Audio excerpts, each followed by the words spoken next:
Hi, I'm Martyn, and welcome to the latest PopBucket podcast. With me today is Michael. Hiya. Zara. Hi. And James. Hello. How are y'all doing today, folks? Good. Yeah, pretty good. Yeah. I've got my PopBucket t-shirt on today. I'm ready for this. Hoorah. Represent. Keeping PopBucket close to the heart there, I see, James. That's good to hear. It's like you could go around town kissing the logo like they're doing football matches to your local fans. That's really weird. I have worn it out on a night out a few times, just sort of on the booze and stuff. Well, it's just a t-shirt, isn't it? I just, I'll pick whatever comes out of the wardrobe most of the time. I know the feeling. Yeah. So Michael's with me. I need some of this clothes stuff to wear, just whatever's kind of laying around, and then out on the town. Yeah. Bit of textiles to cover up my sort of chest. Textiles. But people, I don't know if it's the logo, maybe the font or something, but you get loads of drunk people coming up going, "What's that say?" pop, what? So we should probably rethink about rebranding for drunk people. For drunk Bristolians. Oh, okay, I'll put that on the next board meeting, shall I? Okay, it's agenda number 1. Anyway, what were we doing for all games, Phil? Anyone managed to play Grand Theft Auto Online if you've got GTA 5? Yes, I have actually. I think I've been quite lucky compared to the masses. I mean, everyone knows there's been massive trouble across the board since it launched last week or the week before. Mm-hmm. I had a bit of difficulty initially in that I think I started the first main mission. You create a character and you start a mission, which is like a race. I did that about 5 times, and every time it just hung. But the 6th time it worked, and it sort of worked ever since, really.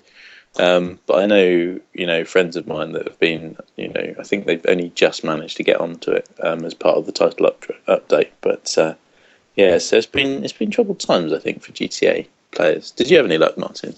I went on the day it was released. I made my character, which I thought was pretty rubbish, the sort of character creation. I was a bit disappointed. It's confusing, isn't it, with the parents and the grandparents?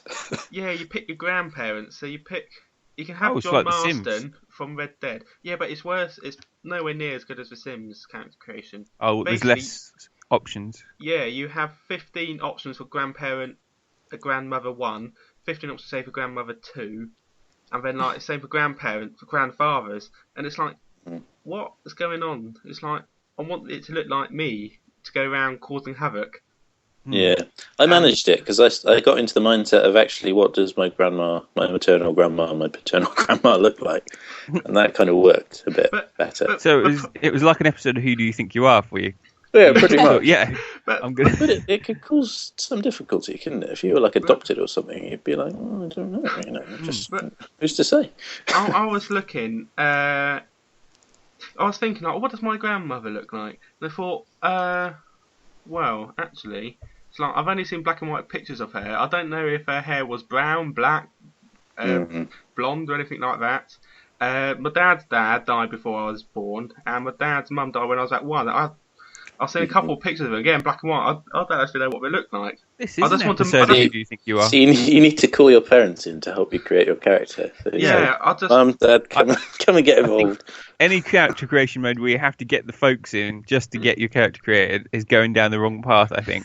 But family tree creation aside, what the actual gameplay once you're up and running, what's that like? I didn't get into it.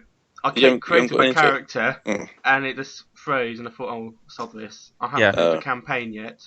I'm just going to finish the campaign, which I still haven't quite done yet. And I think I've got 9 missions left. I'm guessing I'm on the penultimate big heist mission. I'm guessing. Okay. You're a bit further than me, I think. I think so. Hopefully, say a week or so, once I finally finish playing around with it, another update would be released and servers would have calmed down a bit. They are sorting a patch out for it. I did hear that. So I think they've just done one, which I think came out yesterday or the day before. there's another one due, but they're also giving out a reward actually to anyone that's tried or played the game throughout sort of October and September. So they're giving you 500,000 Grand Theft Auto dollars to say sorry, we pissed it up, which I think is quite nice. I was reading a bit online yesterday, and there was some whinges. There's always some whinges, but there were some people saying, well, it's not fair. What about all those people that have ground it to kind of get $1 million, and all these people are going to be getting freebies? And I think, at the end of the day, does it really matter? You're going to be getting the freebie as well. So yeah, I mean, Rockstar could have just done nothing. That's the point. It's a nice gesture. Obviously, it doesn't make up for the fact they bodged up the online in the start, but it's nice that they've done something to give something back to the people who bought the game from the start. Yeah. I'm relatively sort of sympathetic to Rockstar, really, in this sense, because I think a lot of people, when it first happened, a lot of people were saying, Rockstar, I want my money back. You've given me a product which is broken and I can't play it, and it's it voids the sale basically. And to those people I say, well, it's not broken. The single player works fine. The multiplayer is going to get fixed, and ultimately it's just a case of pace, isn't it? Yeah. I mean, it's not like when SimCity came out and it had the kind of has to be online element and was effectively broken. You couldn't play it as a single player game or a multiplayer game. Well, it's not quite the same scenario as that for me. Yeah, because like Grand Theft Auto 5, you get Grand Theft Auto Online for free. It's a separate entity.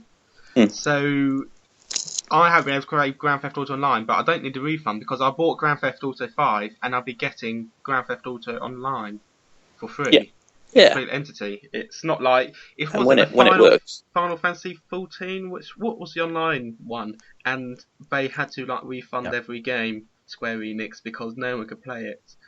I think that was Final Fantasy 106. I think it was one of them, but you shelled out 30-40 quid for that, and you couldn't play. That's different. That's games, isn't it? Yeah. So, I mean, I guess the other thing is we all know Rockstar are they're notoriously secretive in kind of their developments, really. So, I mean, I don't think they'd have been able to beta test it online with anything like the kind of numbers that actually releasing it online was going to throw at it.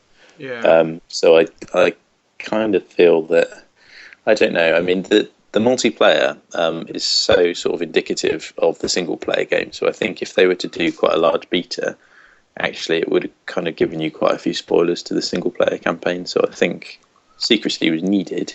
But at the same time, it doesn't give you the opportunity to do a proper test.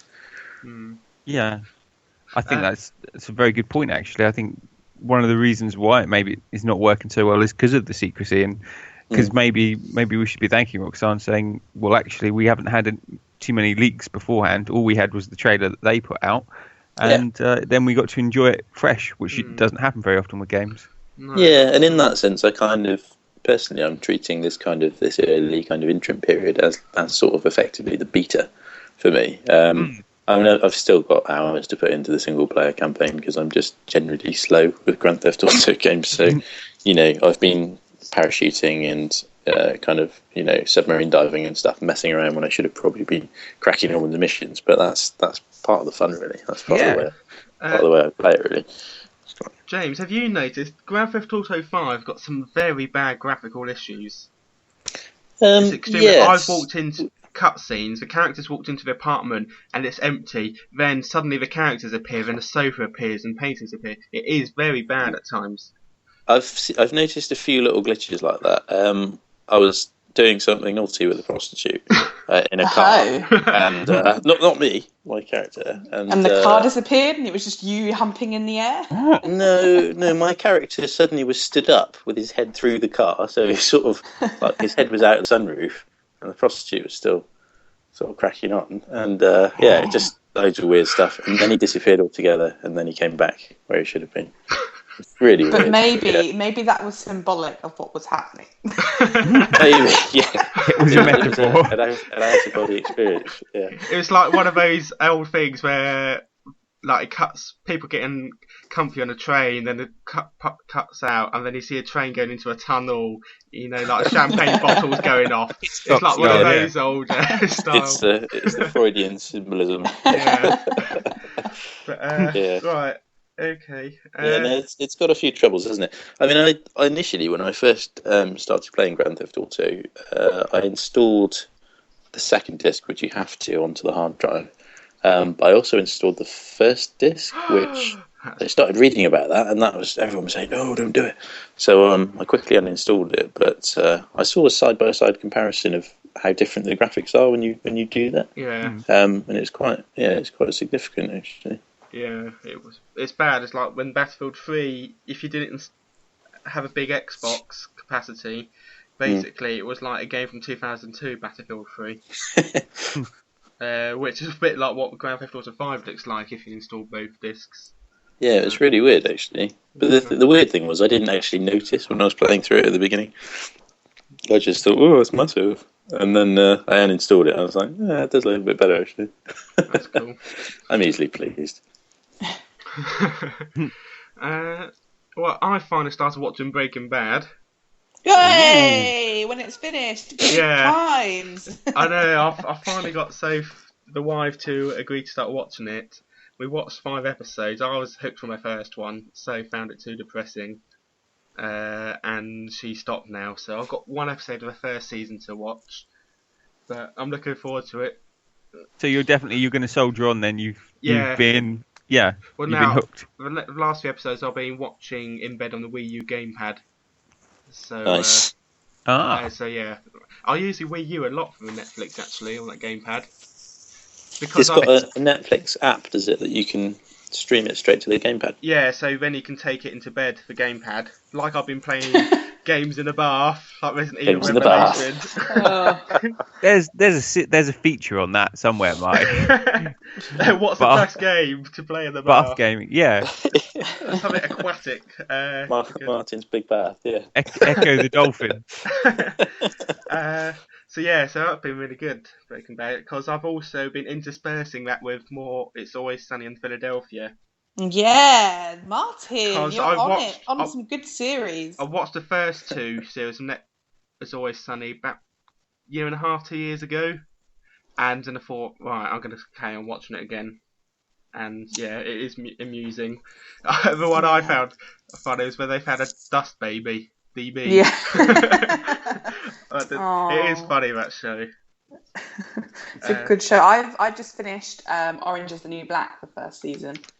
Oh yeah, which I think I spoke to you guys about before, which is a Netflix, the prisony one, exclusive. Yeah, Netflix. Oh, I can't speak today. Oh my god, Netflix exclusive is what I was trying to say.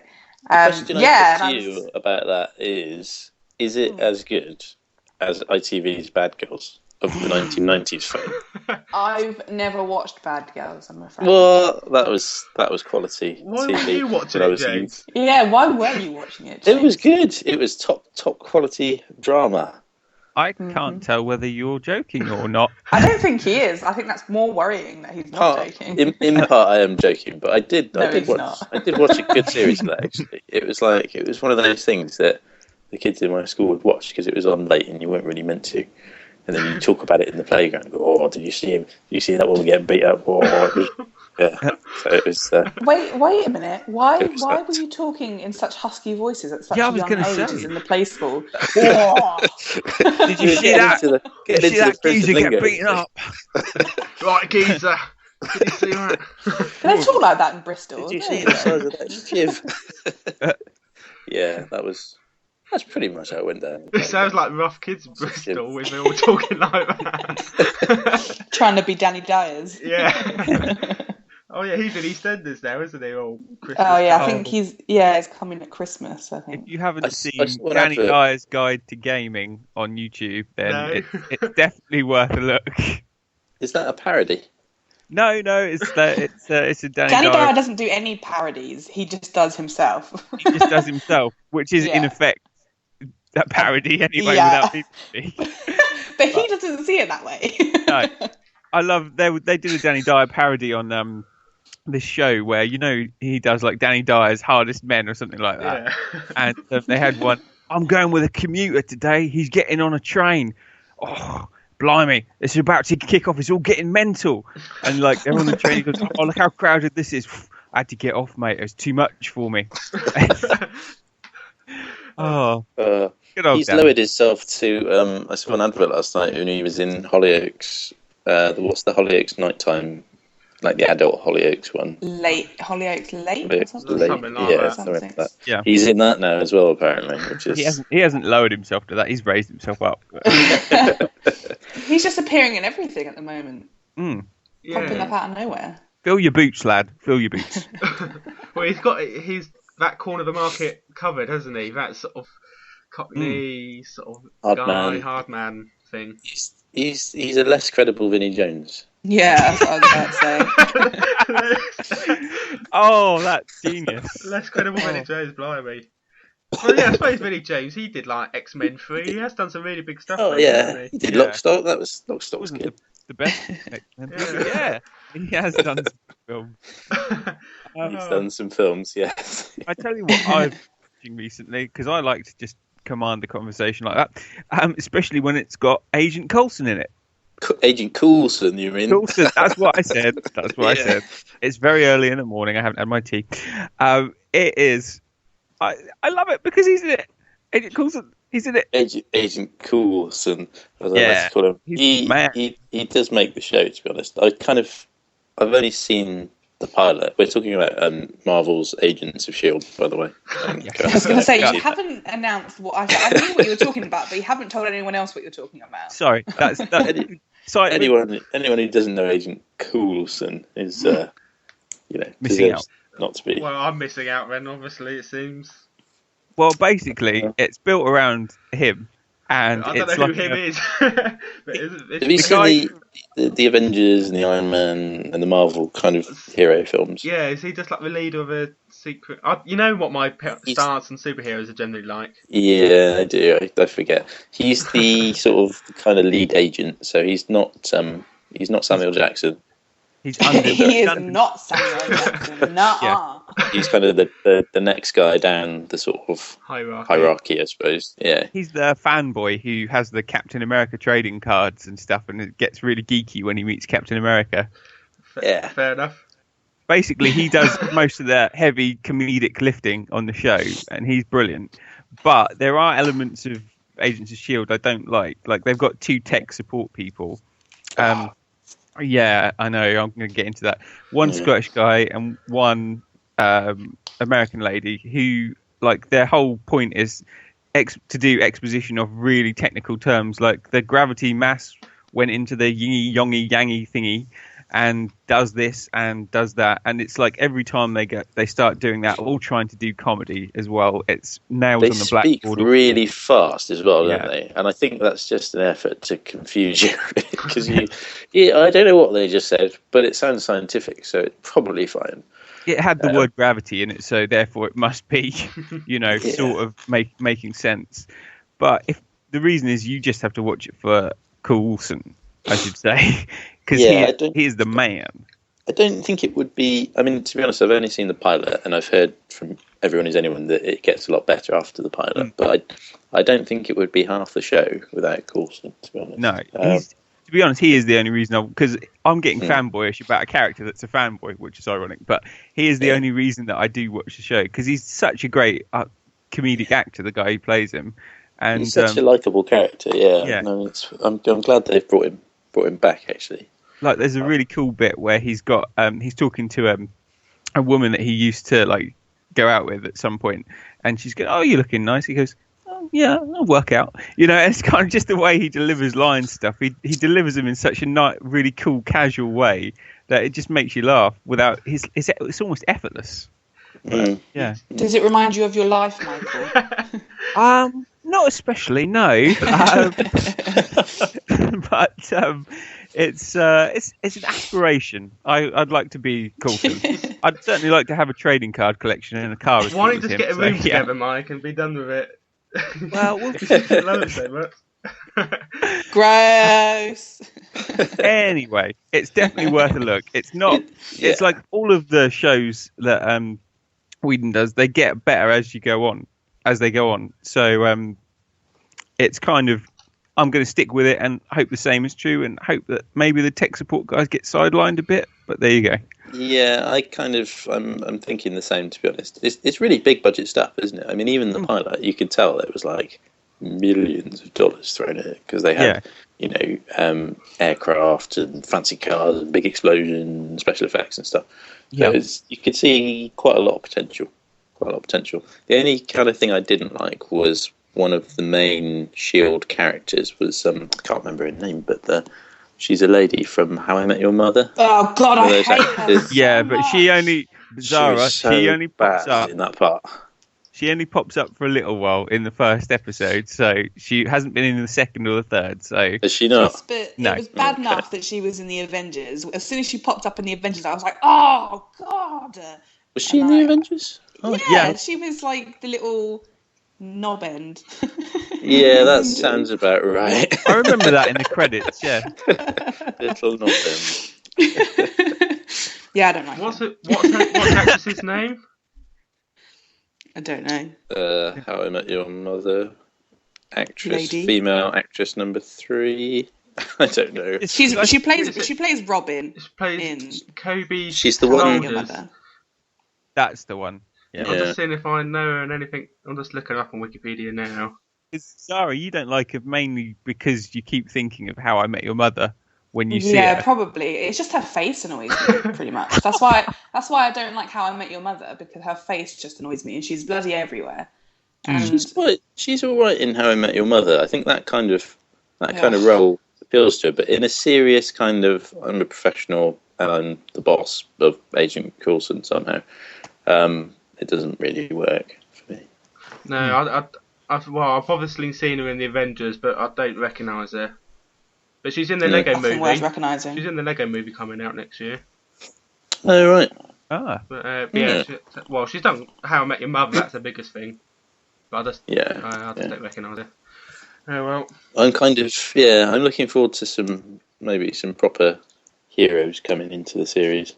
Yeah, I don't know if they're going to do that or not. They had a cameo from someone from the Marvel Universe who's higher up. Not any of the main heroes, but someone who we have actually already just mentioned. But I'm not going to go back over that because I don't want to spoil it. But Samuel L. Jackson. Is it Samuel L. Jackson? Surely he's Samuel L. not Jackson. Yeah. Director Fury. Yeah, he's in it. Awesome. Cool. But I'm coughing now. And unmute the mic. And he was. He came in on an episode, so it leads me to believe maybe there might be other cameos. But I have read somewhere that the show creator said no, we're not doing that. But whether or not he's just like trying to cover it and make it a surprise, I don't know. But it would be cool if they did have cameos. Cool.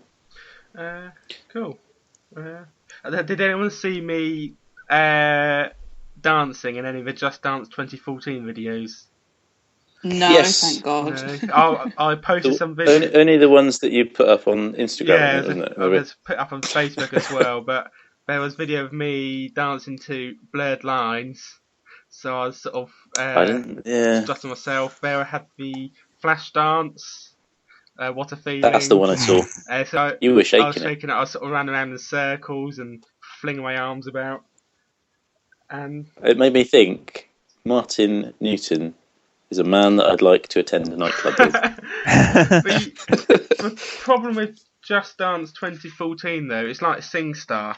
It's like, I am not a good dancer, but how can I get 5 stars at a dancing game? It's impossible, pretty much. It's A for effort, I think, is what it looked like to me, Martyn. You were giving it your all. Yeah, I did try. Yeah. Well, I was reviewing. I gave it everything I could. I gave it 8 out of 10 actually. I think the game. Yeah, you did. So you had fun, which is the main It thing. is really good fun. I think I've put in my review, Mike. And when you come down in a few weeks, we can play it together. Hey. There's You can have a dance off. what we can do. Yeah, you should have a dance off. I'm on that. There's Martin's gonna throw down. And one of the songs they've got on there is a Ghostbusters theme. So there you go we then. have me, you, and Hoddy, our other friend Matthew Hoddy, as the 3 Ghostbusters, and Sophie, my wife, could be Slimer as a 4th dancer. Oh, She'll nice. appreciate that. And then we can all dance together. It's really good fun. Yeah. It's not. I ain't looks afraid of no fun. dance off.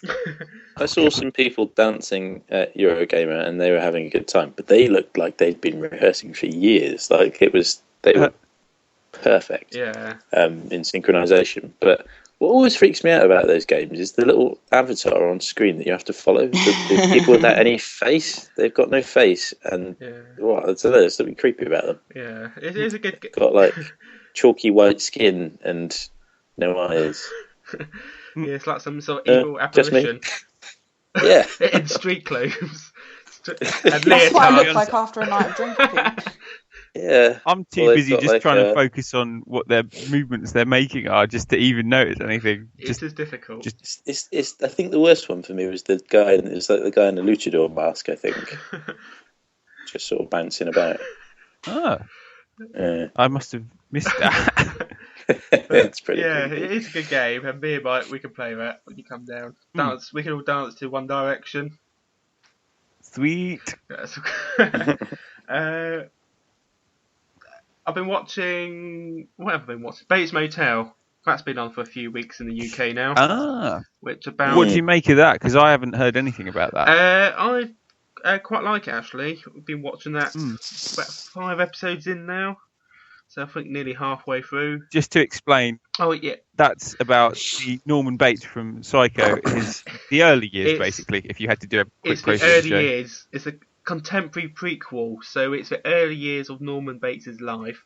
He's like 15, 16. But it's set in the present day.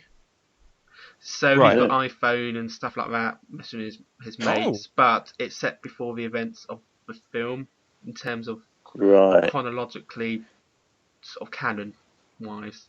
So are they leading up to a new film then? Are they going to remake? I don't know. It's like Hannibal, which I really loved. People making it said we're going to do 3 original series of Hannibal. The 4th season is going to be a remake of Red Dragon. The 5th season remake of Silence of the Lambs. 7th, I think, 6th season is remake of Hannibal film, and then the 7th is another original finishing off the storyline of Hannibal. So I don't know if they're going to go the same sort of vibe. Say 3 seasons in, they redo Psycho as a season, and then 4th season. I don't know. They could take things anywhere, can't they? If for example, it'd be quite cool. But yeah, I'm enjoying it. Is his mother in it? Yeah, I can't remember the actress's name is now. But yeah, she's really good. She's sort of weird, possessive, sort of type. The funny thing is, you know, they always have like the announcers before saying, "Oh, coming up next on Channel 4, it's this." It's like during the adverts, the first few episodes, they've stopped it now. They said, "Oh, tweet us what you think using a hashtag about what you think about Norman Bates' mother." And some people tweeted, and the guy read out, "Oh, I'm really liking it so far. I can't wait to see how the story develops." And I was thinking, we know how the story develops. We've known for 50, 60 years now how it ends up. I just found it quite funny. There's someone going, "No," and doing a search now. Yeah. No way. Who's Hitchcock? Who's this chap? Never heard of it. They're probably getting the Vince Vaughn version as well, wouldn't they? So I'm really enjoying it. It's worth a watch. It's on the Universal channel, so you've got to be on Sky or Virgin to watch that. Unfortunately, I've seen it on a couple of times. Yeah, I think it's passed me by. I think I was watching. Might have been on when I was watching Educating Yorkshire or something. we saw a bit of that as well actually the other week. It's quite fun actually. Anyone else done anything exciting? No. Not that I can probably talk about. Sounded weird. That sounded weird. Okay, that's not what. Okay, just stop talking, Zara. Jesus Christ. Fascinating insight into Zara's sordid hobbies. I reviewed Turbo Super Stunt Squad. That's pretty rubbish. Cool name though. It's weird, isn't it? I was expecting it to be a racing game, and you were saying in your review that you thought it was going to be like a Mario clone, Mario Kart. Yeah, clone. at the very beginning of my review, I talk about the film because I don't know if you've seen the trailer for Turbo, but it's just like this like snail racing. goes around like Snail. NASCAR racing, it seems. And I thought it was going to be the same game, but obviously that's too expensive to do that, so they've made a Tony Hawk sort of game where you get environments where your snails can boost up half pipes essentially and pull tricks and collect items. It's exactly the same as Tony Hawk's Pro Skater game back in the day. It's but rubbish. It's a strange notion. I'd have to see the film, I guess. Maybe there is a bit in the film where they do training and it's like skateboarding arenas or something. Don't know. But funny Sounds weird. The name Turbo Super Stunt Squad, you think, right, okay, stunts, squad, you're going to be putting off Turbo. You think it's going to be fast, it's going to be good. But you pull stunts, but there's no squad involvement. There's 2-player multiplayer, and basically just run around the same arenas and single player, collecting items. You don't pull any squad moves together. It's basically a cash-in, as all these movie tie-ins. Yeah. But it's got the basis for a good game, because it's based on the Tony Hawk series, basically, but it's just rushed. Very cheaply done, yeah. Yeah, so, oh well. It's a shame. Well, I've watched a film that I've reviewed called Bring Me the Head of the Machine Gun Woman, which is possibly one of the greatest titles for a movie I've ever sort of come across. And I thought, well, this is going to be like sort of a parody of like 1970s exploitation movies, and it is. But it's just so over the top that you can't help but smile while you watch it. It's the kind of thing where they've got one thing I didn't even mention in the review. They've got an assassin who's got like a toy drum, and he like dances around. He's got like a cymbal thing, and he's got like guns hidden within the drum that as he dances and spins around. So that's the way that he sort of assassinates people, and it's kind of it's very much over the top, and it's like got several references to Grand Theft Auto running throughout it as well. So you've got like mission titles appear up, like Mission 1. Find the mechanic and stuff like that, and it's actually really good, and I definitely recommend it to anyone. If you kind of got like an hour or so to kill and you don't want to watch something too heavy, then Machine Gun Woman will do it for you. Yeah, I did like reading your review about that. I kept thinking, like, is it a book or play like Bring Me the Head of Alfredo Garcia? I was thinking, is that like some sort of modern remake, but just turned into no. It's about as far I from just that as you had could that possibly Alfredo imagine. Garcia stuck in my head for ages for some reason. Yeah. So no, okay, fair enough. Thanks for clearing that up, Michael, for all other confused potential consumers. Happy to help, sir. Happy to help. Oh dear, right. I watched Catfish as well, the movie. The film? Oh, right. Had you not seen that before? You've seen the series, haven't you? The second series is on now, and we both like that TV series, actually. I like the investigative I quite like it as well. I'd like to investigate that. Yeah. It'd be interesting, wouldn't it? The film, though, I've read up on Wikipedia and other places, other verified sources of information, but from the internet. But some people think the film was a bit staged, because why did they start recording Neve's relationship so early on in so much detail, and it ended up how it did? The TV series worked fine because they know people are like that, but the film did seem a little staged. I did kind of wonder that at the time, but then I thought some people, I guess, like blogger types, just record everything, don't they? Like their life is one big recording. I don't know. But it's quite high quality. It's not. It's a good question. But I do, whatever, if a movie was staged or it wasn't staged, the TV series I like, and that's all real. It's clear. So I think that's quite interesting. That it's on Netflix as well. That's was it Morgan Spurlock guy? He said it's the best fake documentary he'd ever seen. So whether Yeah, but he also directed the One Direction movie, so his credibility. You can't take that as a mark of quality. Who can you trust? Has anyone got anything dire they want to tell the world before we move on to the question of the week? No. Okay. No. Right. Sorry, Bob. Right. I hope you're ready for this, because what game do you wish you could eradicate from your memory? Not either because it was extremely poorly made, it bored you to tears, or the content was questionable, whether you found it like offensive or anything really, I suppose. Yeah, I had a couple on my list actually, but there was one clear winner for this question, and that was Risen, the original Risen on the Xbox 360. Basically, a couple of years ago, when Risen first came out, I had quite a large operation. Had 3 wisdom teeth out, so I had to go into hospital and go into general anaesthetic, and it was a whole big thing.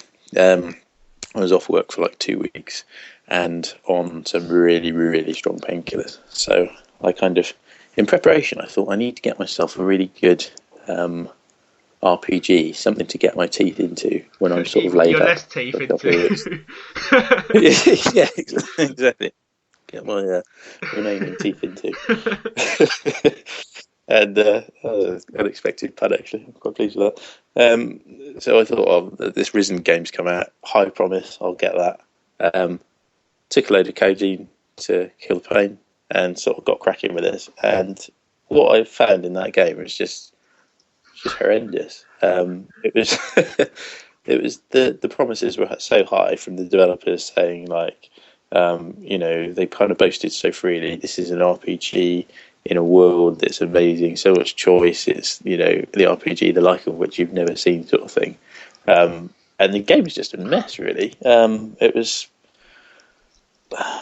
basically, I think the first thing you notice is it's really, really dark. So the brightness setting you can't adjust at all, or you can adjust, but even at the top level it's just pitch black, so you can't really see what's going on most of the time. Which made me freak out and think I was going blind. The combat was really tricky. It had a lot of potential, basically, but the game was just dead inside, really. That's interesting, because I remember Mike reviewing the second one recently, years ago. You gave it out 7, and I think I gave it. Look at the score. I mean, I found several flaws with it. Like you mentioned the combat there. I found the combat a little bit shoddy in the second one as well, just because of the fact that you go in for an attack, and if you get blocked, the amount of time that you're open to enemy attacks is just ridiculous. Like you get blocked by one. Say you've got a group of enemies around you, you get blocked by one, then like 5 people can get hits in, and your health just goes whoomp like that. So I found it wasn't very balanced. I think it probably was an improvement over the Risen that you played, because that sounds. I did read some stuff that it was an improvement, but not quite where it should be, I suppose, in the world of RPGs at that time, which is it's a bit of a shame. The voice acting was really bad as well. I don't know if that was bad in the sequel. I think they improved it slightly for the They definitely had like colloquial voice acting, where they get people in with regional accents, which is always good. Like I know they did that in Fable and Fable 2 and to a lesser extent 3, and I always admire a game that does that. I loved Fable's kind of they had like the West Country kind of farmers. Made me feel right at home. No, it's a real shame, really. I mean, just compared to, I think, what it could have been, it was a massive open world, but it was just massively flawed, to be honest. Graphically, it was fine, I think, when it was daytime, but as soon as it got to sort of dusk, you could barely sort of see your own character moving around, and it was sort of strange. Who wants to go next? I'll chip in if you like. Go on, Michael. Okay. Give it to us. Come on, tell us. Okay. Well, the game that I sort of wish I could never remember playing it's a bit of an obvious choice, but basically, I'll defend the purchase this way. I was out and, hey, I'm a young gamer, and they're going, right, you've got 20 quid and you can get 5 games for this because we're doing some ridiculous offers in game. So I thought, all right, I'll get this game. And it was the new Duke Nukem. It was Duke Nukem Forever.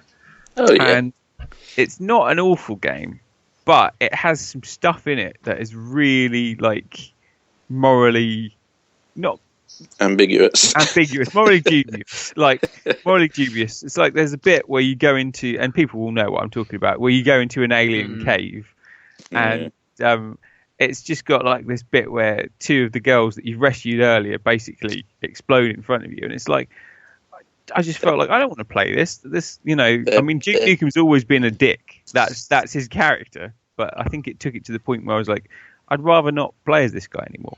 And you put that on top of the fact that the game's a just about average shooter that's been in development since, before time. The invention of electricity. Yeah, exactly. And it was a combination of the disappointment of the game, which obviously I knew it was going to be disappointing.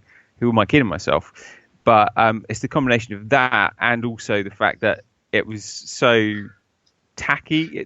I don't know if tacky is the word, but just the tone was so off that I just didn't want to play it anymore.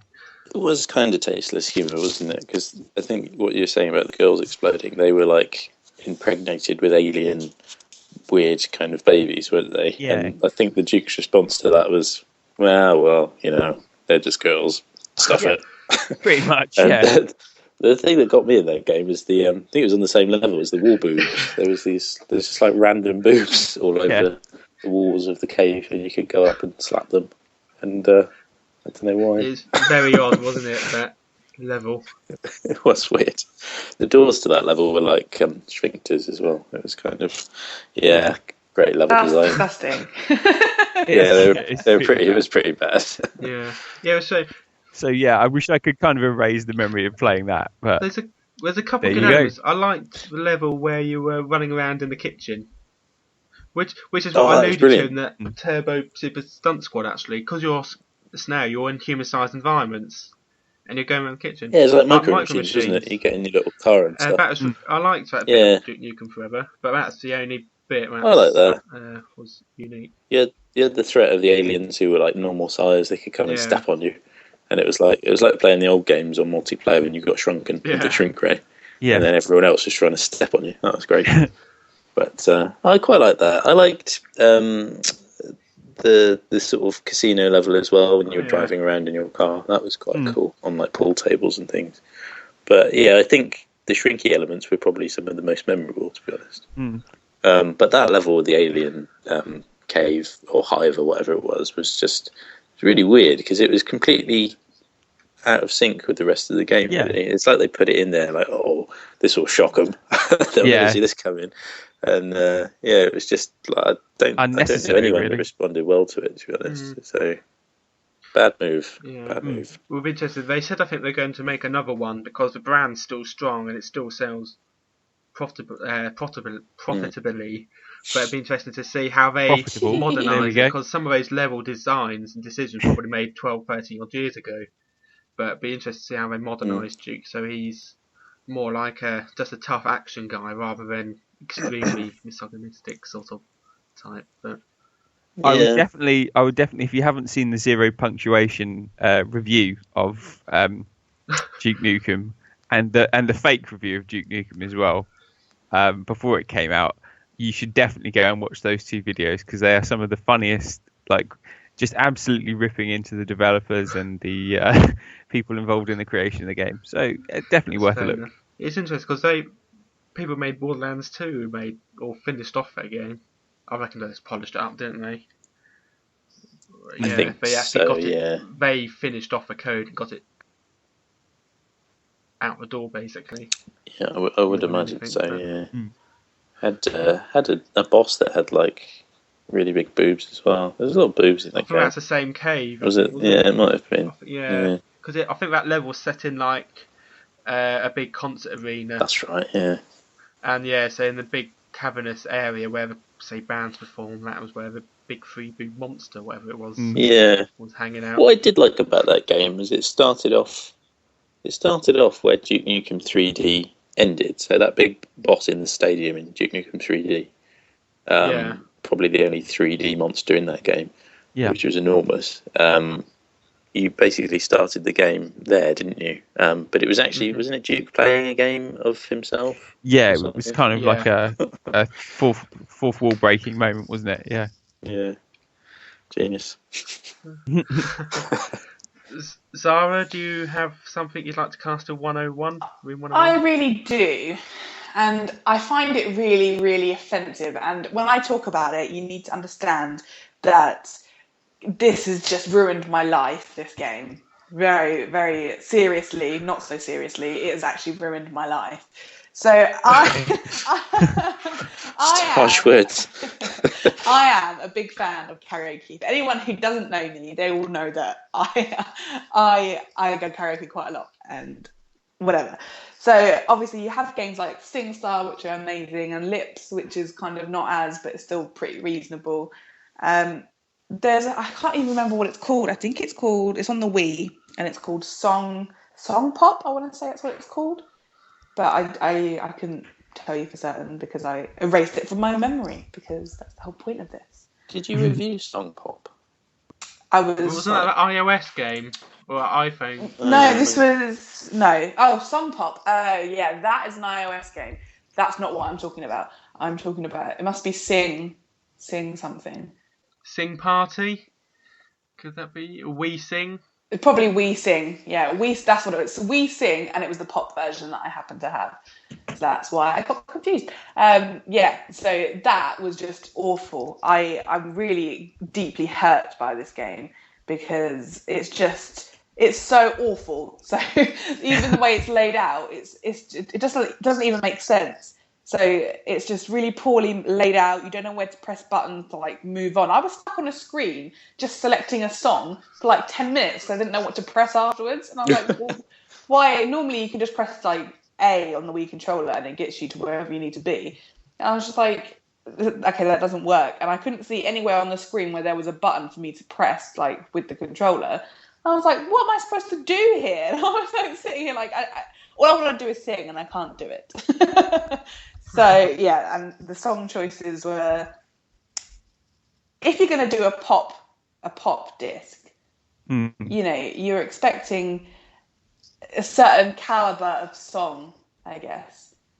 And you know how there's like really rubbish pop songs that no one remembers from like 100 years ago?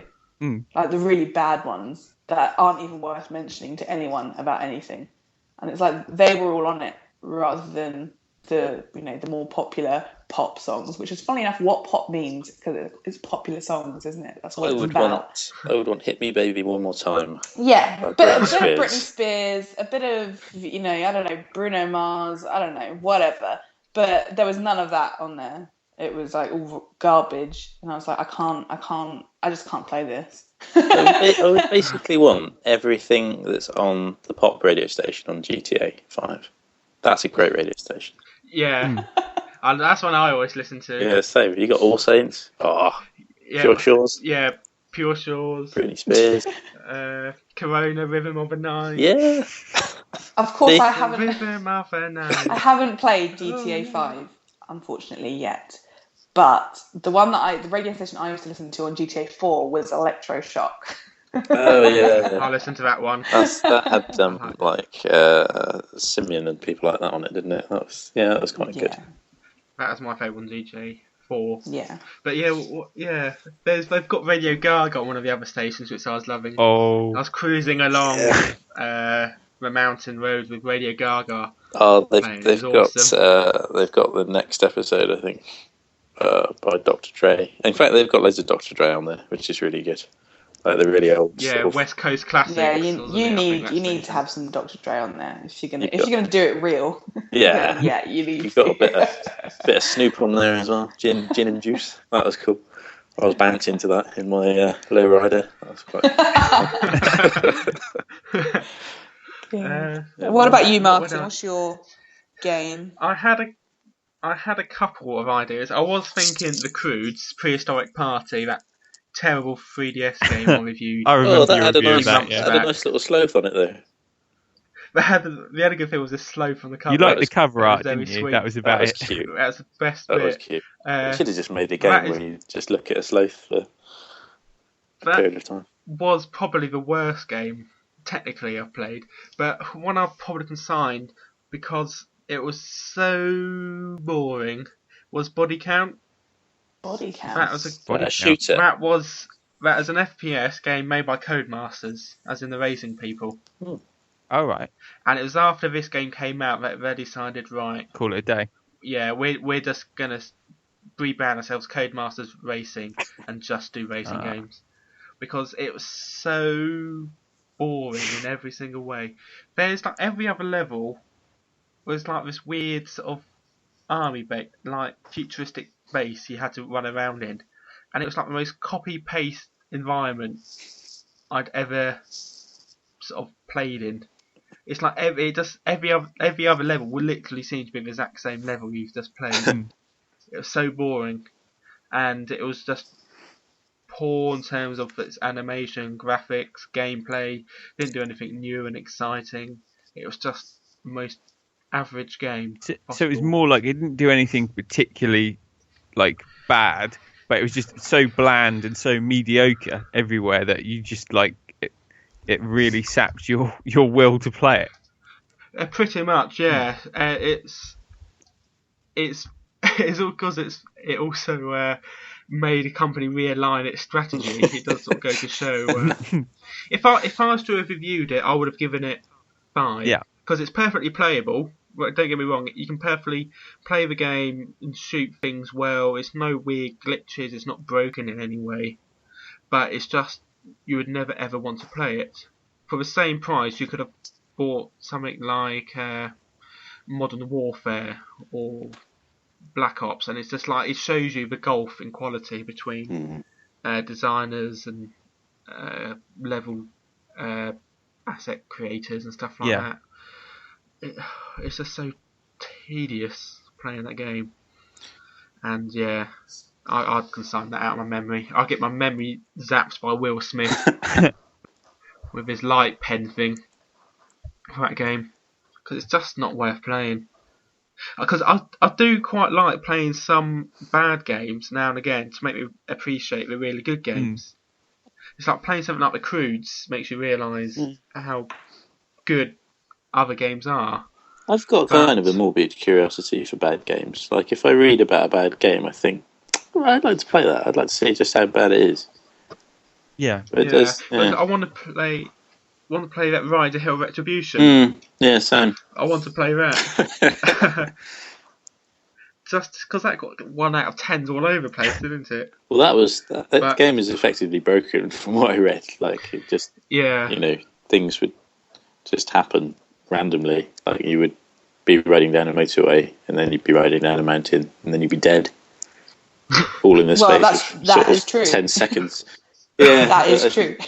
You're just sort of teleporting from place to place in your, eventually to just being dead. But yeah, so I'd quite like to play that, just for the fun of it.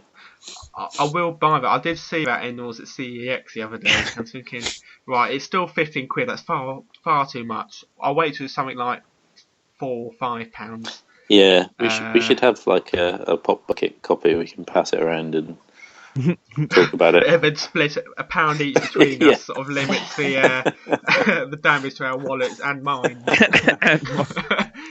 That's going to cost more than £1 for your mind. So I thought that was quite interesting. I will now. That's all I've got to say on the matter for Body Count. Just avoid it. Stick to race. If you're gonna play a bad game, play a properly bad game, not just a boring game. Go one way or the other. Good game or bad game. Yeah, or maybe a good bad game like Deadly Premonition. Or something like that. Yeah. What, a game so bad that it's good, you mean? Yeah. It's kind of it transcends the boundaries of bad and becomes good, yeah. Yeah. It's a concept. Check it out. Right. That's good. Right. I have just thought, Ashley, of a question I'm going to tell you now for next time's podcast. So you've got a lot of time to think about this one. Okay. Okay. Picture the scene. You're prison on a night at your house, and you're going to watch a film and play a game with 3 mates. These 3 mates can be anyone in the world. Right. Who are you going to invite? What film are you going to put on, and what game are you going to play? Ooh. There's a lot of time to think about that. Yeah, so By that's the way, a big question. So I'm glad That is a big question. Yeah. It's a party night, basically. Can I not have the party? You have to have the party, Michael. You have to have a party. You have to you're not having to decide what nibbles you're putting down, or anything like that. But the only stipulation is that it can also be any film. Bonded fancies all round. And any 3 people in the whole world, well, celebrities ideally, not some bloke you know around the corner. Yeah. I want Dave from the post office. Dave from the post office. He's a good guy. But He's awesome. the only stipulation is a game that you're going to be playing has to have 4-player multiplayer. Ooh. So it has to be, it can be like co-op, like Borderlands 2, or it can be all like free-for-all Call of Duty. It just has to have 4 people. You're gonna have to write that not down. winner stays on. I'll email you all. My God, my brain hurts already. But I think that's a really interesting question. I do. It is. No, it is. It gets your favourite film, your favourite game, and who you might fancy, who you want to spend time with, and someone who makes you laugh. I think it's all a good sort of mixture. What about is this alive or dead people, or just people that are in existence at the moment? Could I say like I want to play? Dead or Alive. I want to play Call of Duty with Gandhi. With Vincent. You can do. If you want Vincent Price to turn up, you can have him come along. Can they be cartoon characters or fictional characters? Emma, make it. If you want Mickey Mouse to turn up, that's fine. Hi guys. Make it anyway. Like you know, have dinner parties. He can be alive or dead. Oh, by the way, like a traditional question. You mentioned Vincent Price. You have to see, if you haven't seen it, him dressed as a polar bear advertising a soft drink. Just go on YouTube and type that in. It will make your day. Vincent. On that note, Vincent Price as a polar bear. Is that a Coca-Cola advert? I can't remember the soft drink. I only remember Vincent Price dressed as a bear. So it's not a very good ad, but it has at least put that image in my mind. On that note, we'll leave that with our listeners. Yeah. And it's goodbye from me. It's goodbye from James, Michael, and Zara. Bye. Bye.